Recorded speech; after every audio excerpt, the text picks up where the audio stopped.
الفن الأصيل عموما يعني سواء كان غنائي أو كان مديح أو كان سماع هو في أزمة. أعتقد على أن السوشيال ميديا بوابة للتعريف بالفن الحقيقي الذي عرف في زمن أم كلثوم وزمن محمد عبد الوهاب. كنت كنتوقع على أن السوشيال ميديا هي واحد الباب غتفتح لنا جانب آخر من غير التلفزيون لكي نعرف الشباب الصعيد بالفن الحقيقي الأصيل الذي هو جزء من الثقافة والهوية لأي بلد كيفما كان.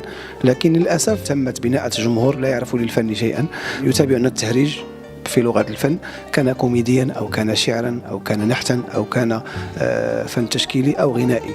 نتمنى يعني أن تكون الجهة المسؤولة عن الفن أن ترد الاعتبار للغناء عموما. عندما نقول الغناء ليس فقط الإنشاد، الإنشاد هو جزء من الغناء، ولكن الفن يجمع كلا الصفتين سواء الغناء أو الإنشاد، أن تعود إلى طبيعتها كما كانت لنساهم في تحسين الذوق العام للجمهور والمتلقي عموما. يجب أن تكون هناك لجنة تختار من يكون أهلا للفن وللغناء. للأسف الساحة تفتقر المسؤولين عن الفن، يعني لا يوجد هناك حرص على المواد التي تغنى، خصوصا في ظل ظهور لي زابليكاسيون من تغيير الأصوات، الأوتوتين للأسف الذي شوه الغناء وشوه الصوت الجميل حتى وإن كان صوتا جميلا.